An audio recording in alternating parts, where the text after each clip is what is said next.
இந்த கதை உங்களுக்கு பிடித்திருந்தால் வீடியோவை லைக் செய்யுங்கள். உங்கள் கருத்துக்களை கமெண்டில் பகிர்ந்து, மேலும் இது போன்ற சிவன் நரசிம்ம தெய்வீக கதைகளுக்கு சேனலை சப்ஸ்கிரைப் செய்யுங்கள். இரண்யகசிபுவை அழித்த பின்பும் நரசிம்மரின் உக்கிரம் உடனே அடங்கவில்லை. அந்த அரிய தெய்வ கோபம் உலகங்களையே அதிர வைத்த பேராற்றலாக எரிந்து கொண்டிருந்தது. பிரகலாதன் பக்தியுடன் முன் நின்றாலும் நரசிம்மரின் உக்கிரம் இன்னும் தணியவில்லை. அது சாதாரண கோபம் அல்ல, தர்மத்தை காக்க எழுந்த பரமசக்தியின் மீதிச்சுடர். தேவர்கள் எல்லோரும் பதட்டத்துடன் இந்த காட்சியை நோக்கினர். இப்போது அசுரன் அழிந்திருந்தான், ஆனால் நரசிம்மரின் உக்கிரம் இன்னும் உலக சமநிலையை அசைக்கத் தொடங்கியது. இந்த உக்கிரத்தை யார் தணிப்பார்? பிரம்மன், இந்திரன், மற்ற தெய்வங்கள் அனைவரும் ஒரு பெரிய தெய்வ உதவியை நாட வேண்டிய தருணம் வந்துவிட்டது என்று உணர்ந்தனர். இறுதியில் எல்லோரின் மனமும் ஒரே திசைக்கு திரும்பியது. சிவபெருமான் உலகங்களை நடுங்க வைத்த அந்த உக்கிரத்தை இப்போது சிவனின் அருள் மட்டுமே சமநிலைக்கு கொண்டு வரும் என்ற நம்பிக்கை எழுந்தது. தேவர்கள் எல்லோரும் சிவபெருமானின் முன் தாழ்மையுடன் வேண்டினர். நரசிம்மரின் உக்கிரம் தணியாவிட்டால் உலக அமைதி இட்செல்ஃப் குலையும் என்ற அச்சம் அவர்கள் உள்ளத்தில் நிரம்பியிருந்தது. சிவன் அமைதியாக எல்லாவற்றையும் உணர்ந்தார். இது கோபத்தை அடக்கும் செயல் மட்டுமல்ல, தர்மத்தையும் மீண்டும் நிலைநிறுத்த வேண்டிய நேரம் என்று அவர் அறிந்தார். அந்த நொடியில் சிவபெருமான் செயல்பட முடிவு செய்தார். உக்கிரத்தை வெல்லும் இன்னொரு உயர்ந்த சக்தி வெளிப்பட வேண்டும். அதற்காக அவர் ஒரு அரிய வடிவத்தை ஏற்க தயாரானார். சிவனின் அருள் இப்போது சரபேஸ்வரர் என்ற அதிசய வடிவமாக வெளிப்படத் தொடங்கியது. அது பயமுறுத்தும் வடிவு மட்டுமல்ல, கட்டுப்பாடின்றி எரியும் சக்தியை சமநிலைக்கு கொண்டு வரும் பரம வடிவு. சரபேஸ்வரர் வடிவு முழுமையாக வெளிப்பட்ட போது தேவர்கள் அதிசயத்தில் நின்றனர். இப்போது இது ஒரு சாதாரண வேண்டுகோள் அல்ல, நரசிம்மரின் உக்கிரத்தையும் அணைக்கும் தெய்வீக சந்திப்பு தொடங்கப் போகிறது. சரபேஸ்வரர் வடிவு எழுந்த பின் அந்த பேராற்றல் நேராக நரசிம்மரை நோக்கி நகர்ந்தது. உலகங்கள் முழுவதும் இப்போது இரண்டு தெய்வ சக்திகளின் சந்திப்பை எதிர்பார்த்து நிற்கும் நிலை வந்தது. தேவர்கள் மேலுலகில் இருந்து மூச்சே பிடித்து இந்த தருணத்தை நோக்கினர். நரசிம்மரின் உக்கிரமும் சரபேஸ்வரரின் அமைதியான பேராற்றலும் ஒரே களத்தில் சேரப்போகின்றன. அவரின் உக்கிரம் இன்னும் எரிந்து கொண்டிருந்தாலும் எதிரே வருவது சாதாரண சக்தி அல்ல என்பதை களம் முழுவதும் உணர்ந்தது. இப்போது சரபேஸ்வரரும் நரசிம்மரும் நேருக்கு நேர் நின்றனர். அது கோபத்துக்கும் இடையிலான சந்திப்பு அல்ல, எல்லையை கடந்த சக்தியை சமநிலைக்கு கொண்டு வரும் பரம தருணம். அடுத்த நொடி என்ன ஆகும் என்று தேவர்களுக்கு கூட தெரியவில்லை. உலகங்களை நடுங்க வைத்த அந்த அமைதிக்குள் பேராற்றல்களின் மோதல் வெடிக்க தயாராக நின்றது. அடுத்த நொடியில் அந்த பேர் மோதல் ஆரம்பித்தது.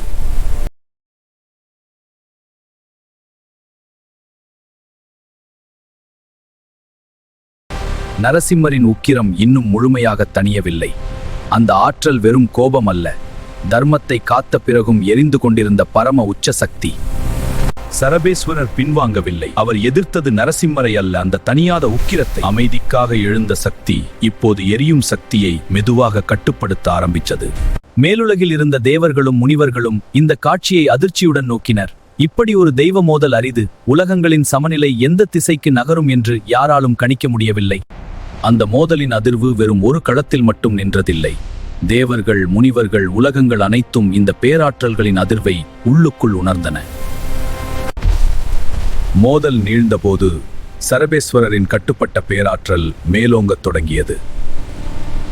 அவர் வென்றது வலிமையால் மட்டுமல்ல, நரசிம்மரின் உக்கிரத்தில் இப்போது மாறு தோன்றியது.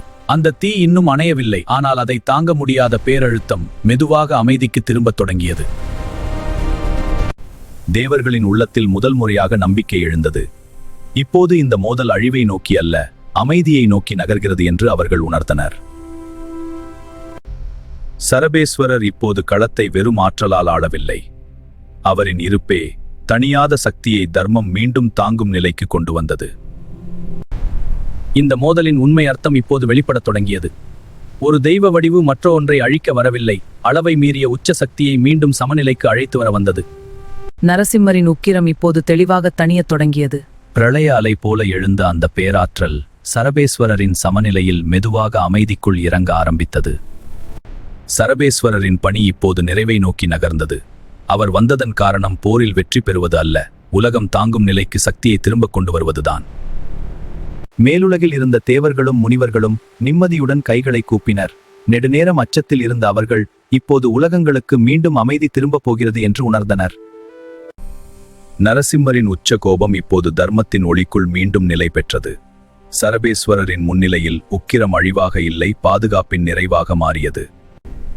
அந்த பேர் மோதலின் பின் இப்போது இந்த சம்பவம் தெய்வ சக்திகளின் எதிர்ப்பு அல்ல, பரம சமநிலையின் மறைபொருள் என்று வெளிப்படத் தொடங்கியது. சரபேஸ்வரர் வடிவத்தின் அர்த்தம் இப்போது தெளிவாக தெரியத் தொடங்கியது. அது அழிக்கும் வடிவு மட்டுமல்ல, எல்லையை மீறும் சக்தியையும் தர்மத்திற்குள் நிறுத்தும் பரம கட்டுப்பாட்டின் வடிவு. இதில் நரசிம்மரின் மகிமை குறையவில்லை, மாறாக தர்மத்தை காக்க எழுந்த அந்த உச்ச சக்தி தன் பணியை முடித்த பின் மீண்டும் பரம அமைதிக்கு திரும்பியது.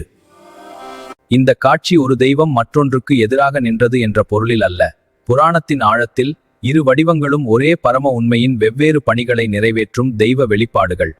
தேவர்களுக்கும் முனிவர்களுக்கும் இப்போது இந்த சம்பவத்தின் மறைபொருள் புரிந்தது. உக்கிரமும் அருளும் கட்டுப்பாடும் எல்லாம் சேர்ந்துதான் உலக சமநிலை நிலைத்திருக்கிறது என்பதை அவர்கள் உணர்ந்தனர்.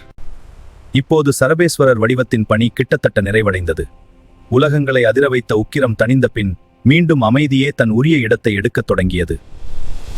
சரபேஸ்வரரின் பணி இப்போது முழு நிறைவை நோக்கி வந்தது.